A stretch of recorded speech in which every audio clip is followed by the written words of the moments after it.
He reigns in the studio tonight, as I have with me one of Norway's most valuable exports. That being Mags, Paul and Morten, who, as I'm sure you all know, collectively make up AHA. Morten and Paul, welcome to Night Network. Hello. Mags. Lastly, but not leastly, hi. Welcome to Night Network. Now, I gather that apart from being a great rock group, etc., you're actually, you know, you've got very good taste, because I see here that, Mags, your favourite programme in the Smash Hits year poll, 1987, was Night Network. You creep. You creep. Can we go now? Tell me, what is it about Night Network that appeals to you, you know? Well, what was the name of that presenter I really liked? Yeah, No, actually, I'm quite fascinated by the Bunker Show. Yeah. I like it overall, but I think that's got to be the tops. So you're a late-night TV watcher, are you? Yeah, I can't sleep these days, you see. That's not true. He started not sleeping when that came on. You sleep all day, don't you? So he's useless for us now. Because it's impossible to get him up. No, I'd just like to see who can... I'd like to be on there and try, you know, just see if I can get as drunk as the guy who's doing it. Oh, what, on the I think Bunker it'd be show? pretty much impossible, but... Yeah, well, we've only got water. It's a good whack. You're a bit of a drinking man, are you? No, not really. Occasionally. Yeah, well, that's good news. Well, look, you've been away for a couple of years, really, taking some time out. I know that you came out with the album in the spring. Morten, I hear you made a film. What else have you been up to, Paul? Well, we've been touring for the last... That's a good line. Sorry, Paul. What, Yeah. what else did you do, Paul? What did you do, Morten? Well, I did nothing for 2 years. No, actually, we've been working for 2 years, just basically doing concerts. A lot of footage and stuff. A lot of Footwork. rough Dance road. steps.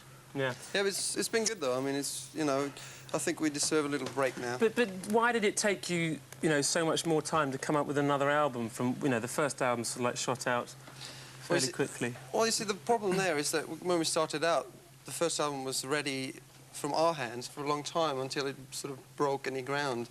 And by that time, we'd already finished the second album almost. So it's only now, because we've been in the public eye, that it seems a longer period of time. We've spent almost equally the amounts of time on all three albums. Mm. I've read that there've been a few sort of hiccups in your relationships as musicians. Were there some problems when you were... Musicians Union? Well, no, between the three of you, of course. I mean, everyone gets on with the Musicians Union. No.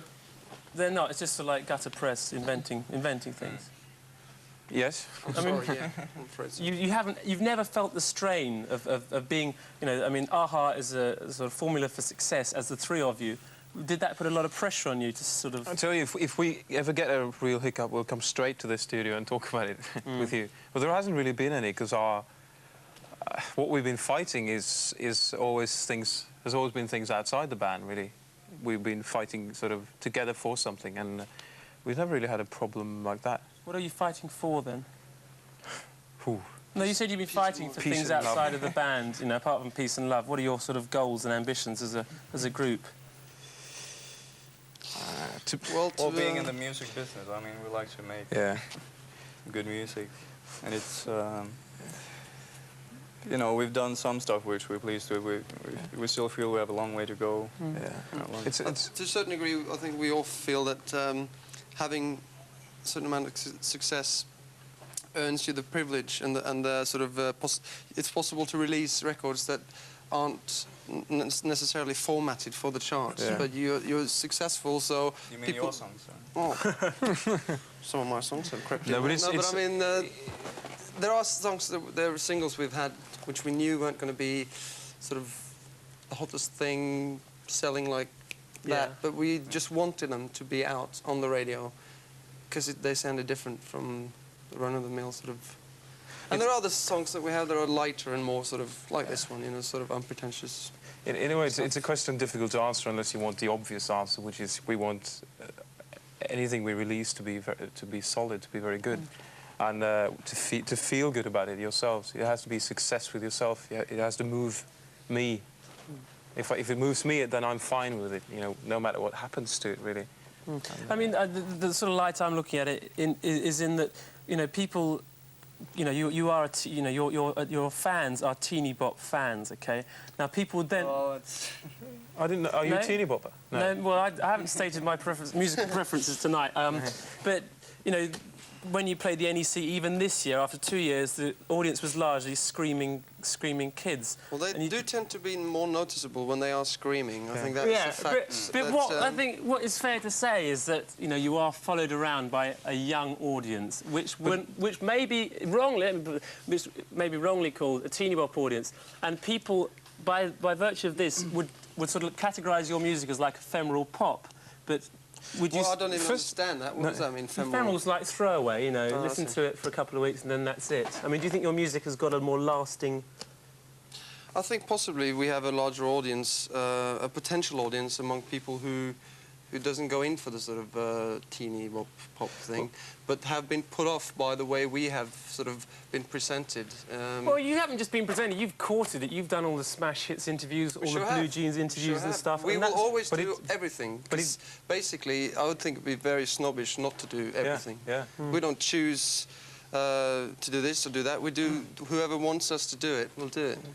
As much as we can. First of all, I mean, none of us have anything against the teeny bop audience, but it's not our only audience. It's not the only people that are actually buying our records, and our music is not suitable only for that, because it's quite a varied kind of music that we're doing. So you've got more to offer. You're serious musicians. Yeah, the point is we've been picked up by the media largely. That's what I was trying to say. Exactly, and it's very hard to sort of, we can't tell them that we want to do other things. I mean, we do, like Mag said, we do them if we can do them, no matter what they are, because, Is it any better being a credibility band and only do certain papers that give you that image? I mean, well, no, I think certain people are attracted to certain types of press, and certain types of press are attracted to certain types of people. But I think we were picked up largely in the beginning because there was sort of a vacuum in that area. There was sort of a gap to be filled somehow. I think we were rather surprised by that, as a matter of fact. And obviously, your management and the record companies must have been well chuffed that there were thousands of screaming kids buying your records. Yeah, of course, so were we, because we wanted the big break. And no matter, I mean, you work to your strengths, and if that's your strength at the moment, all I was trying to say was that I think potentially down the road, a few years from now, people will come back to our records, having gone past the hysteria, all that's gone, dead, finished, somebody else is up top of the charts. But the records themselves will, I think, be liked by a larger audience, hopefully. So that sort of you're moving away from this, in inverted commas, teeny bop image, okay? We're not moving away, we're moving... The thing is,